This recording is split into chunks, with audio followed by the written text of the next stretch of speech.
Inside the children's study room at Silver Dragon Castle, the warm sunlight filters through the window, illuminating the room. The father instructs his two daughters.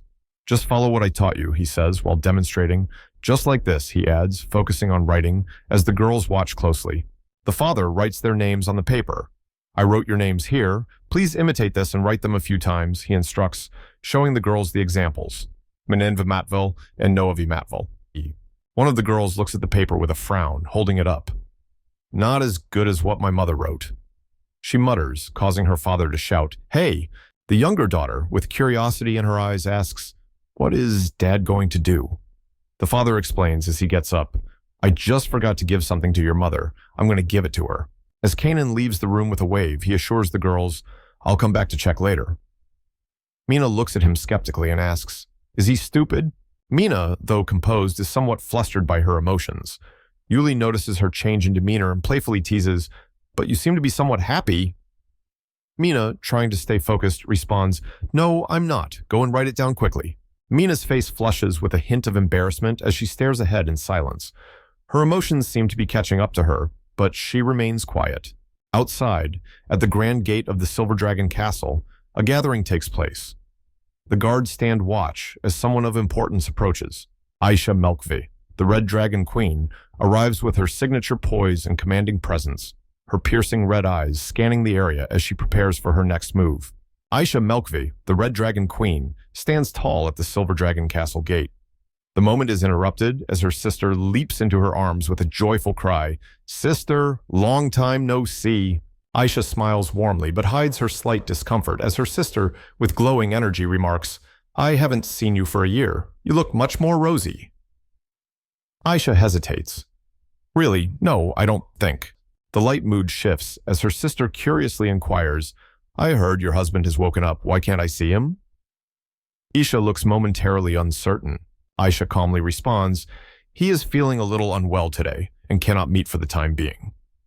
Her sister frowns but then smiles faintly, teasing, "Is that so? What a pity. I also want to see what the Dragon King who kidnapped my sister looks like." The teasing turns more intense as her sister's eyes narrow, and she challenges Aisha. "Dragon King's bonding is all about profit and clan. There is no love involved.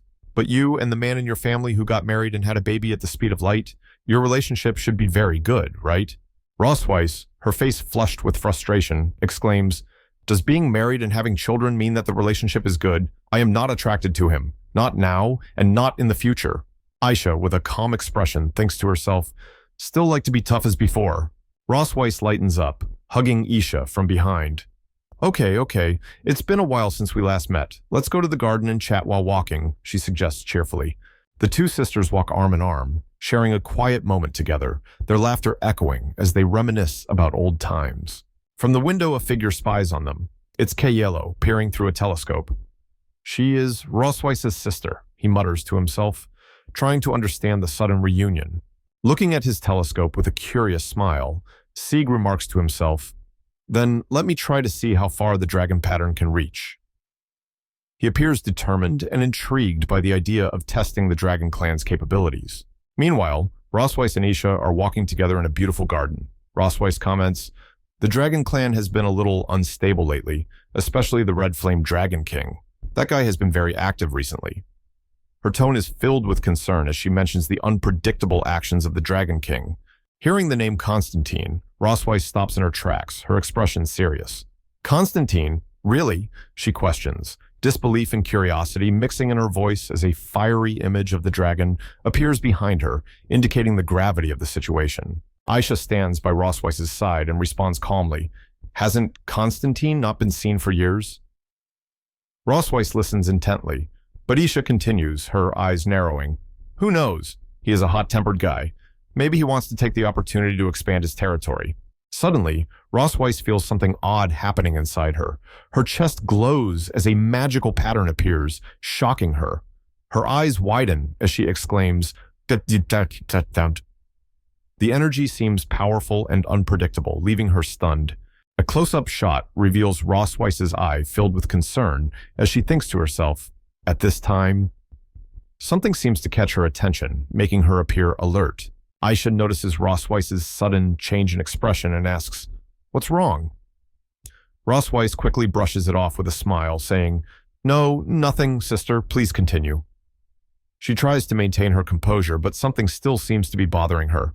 Ross Weiss's mind flashes with irritation as she clenches her fist, thinking about a certain someone. Damn Dragon Slayer! Her frustration is apparent as she recalls the trouble he's caused her recently. Turning to Isha, Ross Weiss speaks with determination. "Just in case we need to strengthen the border defense, I will also send Xinlong to contact you if there are any new developments over there." She's taking charge to ensure that the potential threat is addressed. Ross Weiss begins to feel the overwhelming effects of the dragon pattern growing stronger inside her. She holds her chest in pain, thinking, the effect of the dragon pattern is getting stronger and stronger. If it continues like this... Ross Weiss's sister notices her condition and asks, Little Rose, are you really okay? Your face is red." Feeling uncomfortable due to the effects of the dragon pattern, Ross Weiss hesitantly replies, "Sister, I suddenly remembered that I have something urgent to deal with. I will be back in about 20 minutes. Concerned, Ross Weiss's sister offers, "Go ahead, do you want me to accompany you?" But Ross Weiss quickly responds, "No need for that," as she rushes away. Watching her leave, Ross Weiss's sister smirks. "Dragon pattern, hey, young people are playing around with it." Meanwhile, the Dragon Slayer smirks lazily, thinking to himself, "Ross Weiss, I want to see how long you can endure."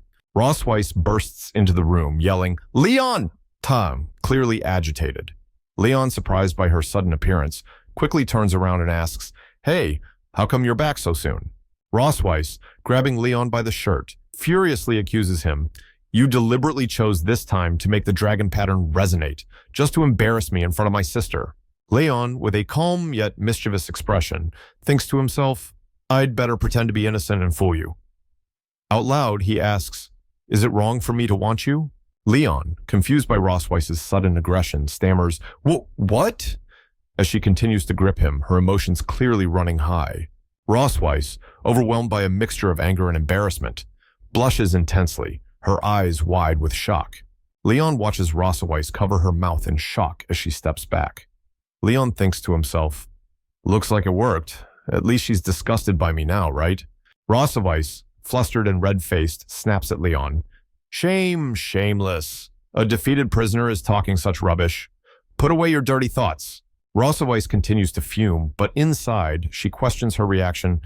"I clearly came here to deal with him, so why did I get scared by just a few words from him?" Leon remains calm, observing her silently. Leon playfully waves his hands in mock fear. "Tisk, I'm so scared." Ross Weiss, still upset, declares, You're lucky this time. If you do this again next time, I won't let you go." Leon smirks and thinks to himself, "A single dirty word can make her so helpless. This dragon pattern is really powerful." Casmode looks troubled, placing his hand over his heart. He reflects, "But why is it that when I think of her face, my heart beats so fast?" Casmode, realizing the confusion he's feeling, tries to shake it off, exclaiming to himself, "Casmode, wake up and stop thinking about nonsense." He slaps his own head, trying to bring his focus back. Meanwhile, the two young girls, clearly waiting for their father, feel worried. One asks the other, "Why hasn't Dad come back yet, Nate?" While the other remains focused on her letter, pondering silently.